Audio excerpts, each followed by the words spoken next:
Alors, bienvenue à la présentation ePlan, dont l'objectif est de vous démontrer le lien entre ePlan et les logiciels de Rockwell tels que Architect et Logic Design.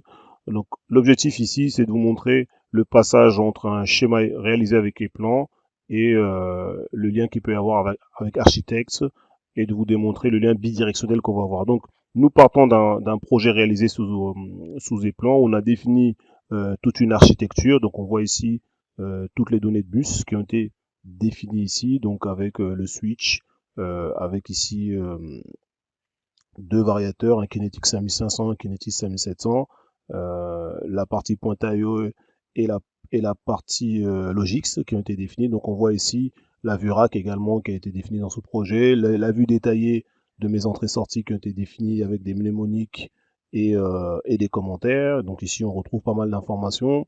On retrouve également la représentation électrique des Kinetics. Donc on voit ici un schéma électrique du Kinetic 5500 et un schéma électrique du Kinetic 5500. Donc d'ici, un schéma a été défini bien sûr avec ePlan et toute une structure automate qui a été définie dans les plans, donc avec le projet de configuration et les différents éléments de ma configuration. Donc l'objectif, c'est de pouvoir, à partir d'ePlan, de venir exporter ces données au format AML. Donc ici, nous allons pouvoir exporter toute la config automate.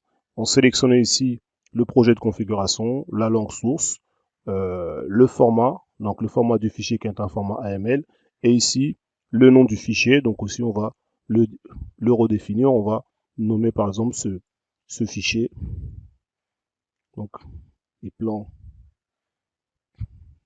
on va l'appeler ePlan2 RA, format AML. Donc ici on vient exporter toute cette configuration avec toutes les caractéristiques définies dans le schéma électrique.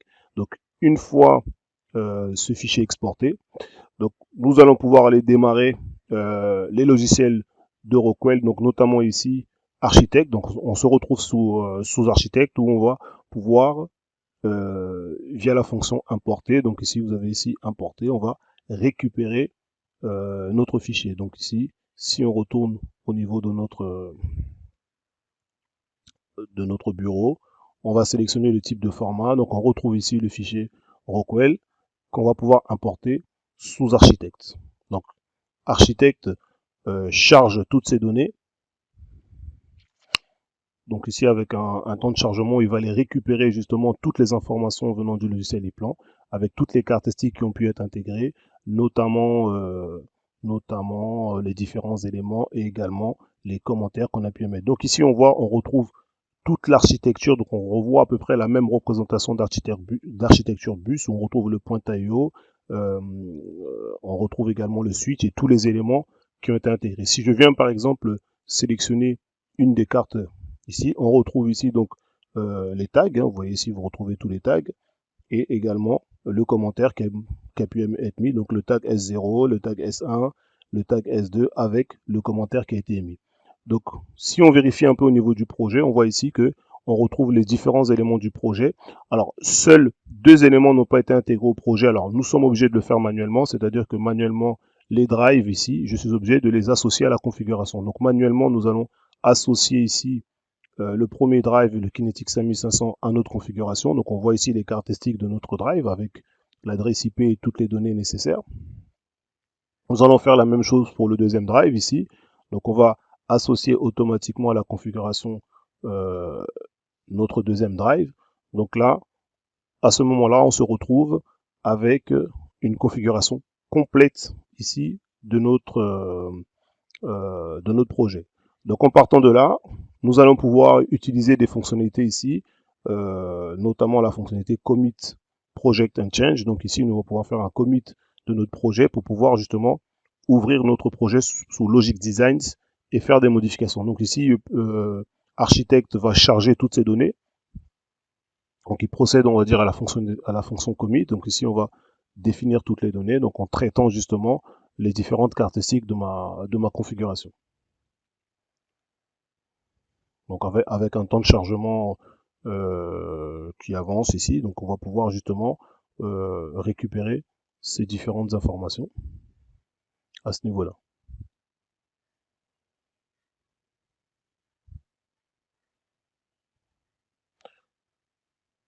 Donc on voit ici que on va dire que le commit project s'est bien passé. Donc ici on voit bien que il n'y a pas d'erreur, il n'y a aucune erreur.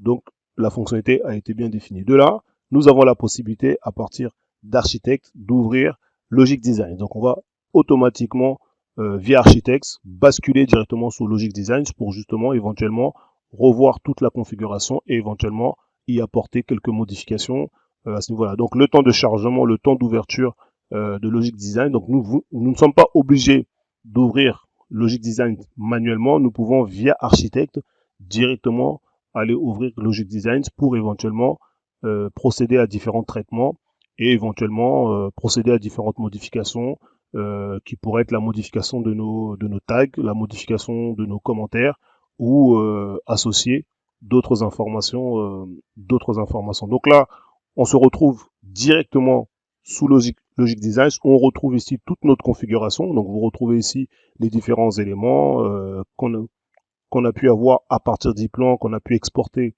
sous Architect, et on retrouve également chacun de nos données ici. Donc si on vient par exemple ici, on vient par exemple voir nos entrées-sorties ici, hein. Donc on retrouve ici les différentes caractéristiques des différentes cartes qu'on a pu avoir à ce niveau-là. Donc on a la possibilité de venir sélectionner assez rapidement ici, par exemple ici, tous les tags. Donc si je viens éditer tous les tags, on retrouve ici la liste de tous les tags qu'on avait au niveau d'Architect. Donc l'objectif pour nous est de voir justement s'il y a une possibilité de faire des modifications. Donc si je viens par exemple sur ce tag ici, je peux dire ok, je peux le renommer assez facilement, donc qui va passer en SB0. Alors on va renommer quelques tags ici, SB1 par exemple ici, SB2, SB3,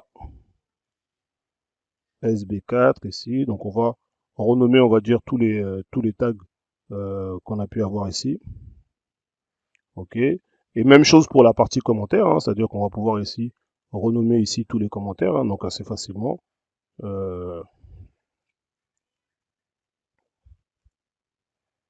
Entrée 0, on va commencer par entrée 0, hein, donc on va renommer quelques fonctionnalités ici, entrée 1, on va essayer d'en faire un maximum. Donc vous voyez que assez simplement, donc nous travaillons directement sous Logic Design où on retrouve ici tous les tags qui ont été intégrés. Donc on va mettre fonction 3 par exemple, on a pas mal à modifier, donc on va remettre ici, pardon, donc ici on va mettre un E majuscule hein, pour garder le même principe, entrée 4 par exemple, voilà, on va copier, hop, entrée 5,